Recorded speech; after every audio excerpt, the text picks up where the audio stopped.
Hi, AP people. I know we're still in spring break, but I wanted to make a quick video and make sure that I've got everything explained to you and that you know everything that I know as far as AP exams, and then also kind of let you in on what we're going to do for the month of April. So hopefully all of you have gotten an email or you've listened to my other videos about our AP exam. The College Board is going to administer an AP exam. It is going to be online and it will be an FRQ. So first things, I want to make sure that you're not freaked out about an FRQ because we haven't really done FRQs, but really of all the writing that we've done, the easiest are the FRQs because they're simply a regular essay that you've been used to answering for pretty much your whole high school career. It will be a very simple prompt that will just ask you compare Jefferson to Jackson or explain causes and effects of manifest destiny. It'll be a very straightforward essay. It is basically a DBQ minus the documents. We have lots of time to practice that, so I'm not concerned. My only real concern is that the AP exam goes up to 1945, which we are just at 1920. So we've got a couple of things to cover before we're ready. So that's probably what we'll focus on those first 2 weeks of our online courses, the Monday, Wednesday, Friday that we have online once we begin school back next week. So that's what we'll do and what we'll focus on. Again, it will be very broad. We'll just do some reading questions, some small quizzes, not anything overwhelming or taxing. Second part, of those of you that still have late work, obviously we can't turn anything in this week because of being on spring break technically, and I'm not going to really ask for anything until Wednesday of next week so that I can get a better idea of actually how we can get that stuff turned in. Teachers are allowed to go into the building on Monday for just 2 hours. We have to practice our social distancing, and there's only a couple of us in the building at a time. But at that point, I'm going to ask Dr. Jenkins if there's any way that we can have kids drop things off, pick things up, and I'll let you know then. Worst case is that you're sending me pictures of your assignments, which I absolutely hate because it's hard for me to grade, but that will be worst case.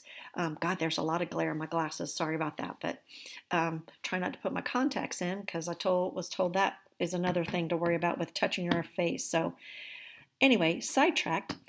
Second part of this is that probably some of you that are answering your emails have been informed about the AP classroom doing review and content.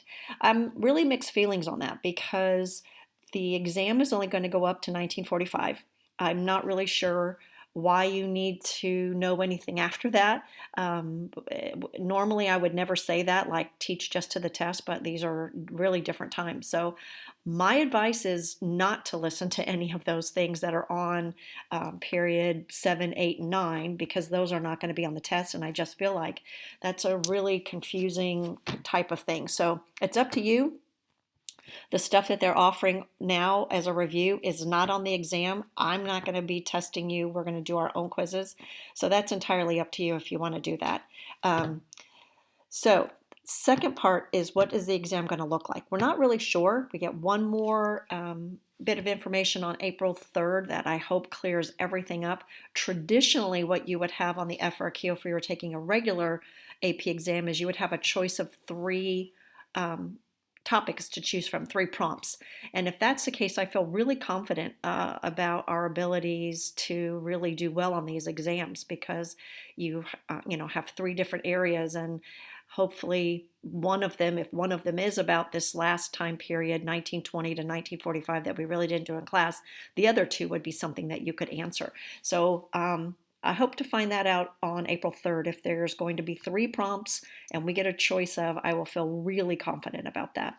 The other part of the AP exam that I obviously am concerned about is if you actually have to do this from home, that if there are any kind of testing in glitches, your internet goes out, my Miram, Paxton, Graysville people that don't have always good internet, how that would work.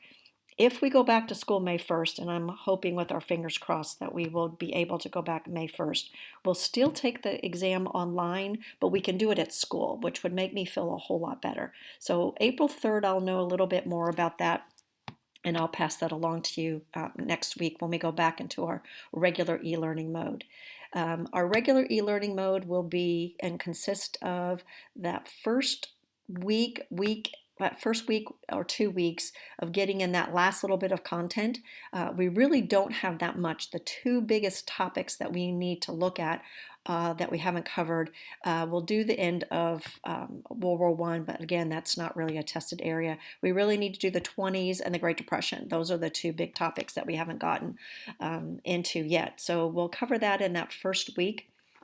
Look at some quizzes on that, and then we'll get right into a review and a review session. And that's what we'll use those last few days of the April for, when we're going to be in online learning for sure. We don't know what's going to happen May 1st. We still don't know what the day of the testing is. I got a survey the other day asking me, what weeks, and I was hoping, and what my preferred would be, those middle 2 weeks of May. That were where we're traditionally in school anyway. But we'll see what happens. I don't know. Other than that, there's not a whole lot I have to tell you. We were at a place where we were ready to make our big test, and we're not going to do that. I'm not going to give you another big test. We'll just do our small quizzes. We'll do some vocab quizzes, and then I probably will kind of get some writing things for us to practice as well. My other part that makes me really nervous about this is typing on our laptops for 45 minutes, and the fact that probably many of you aren't used to it. Some of you will have a big advantage, looking at you, Mason, with typing and not having to worry about your handwriting.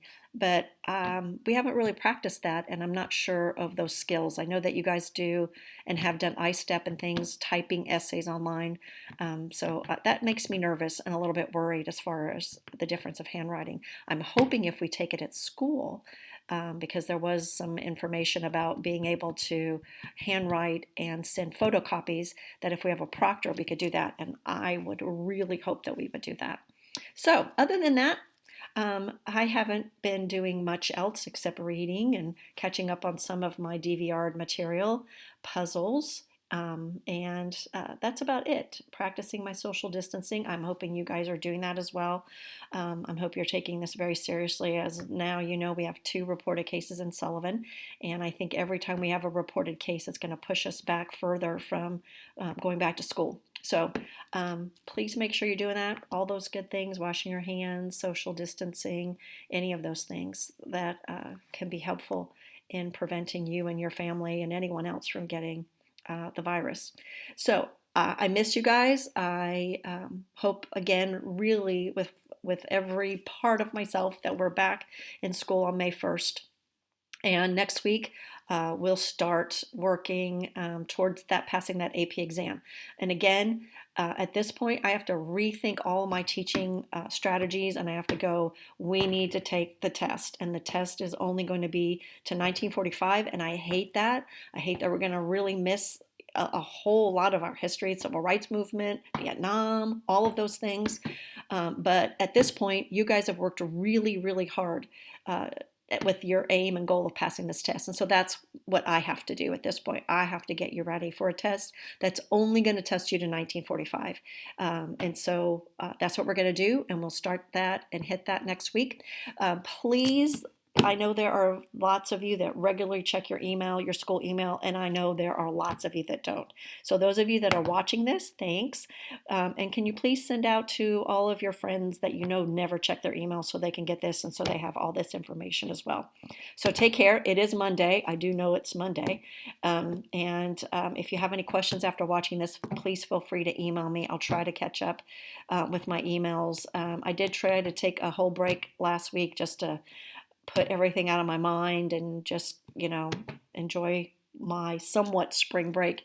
And So I didn't really get answer any emails, but I am back on. So if you've got questions after this, please feel free to let me know. I miss you again, and I can't wait till we're all back in our classroom. And I'll see you later. Bye.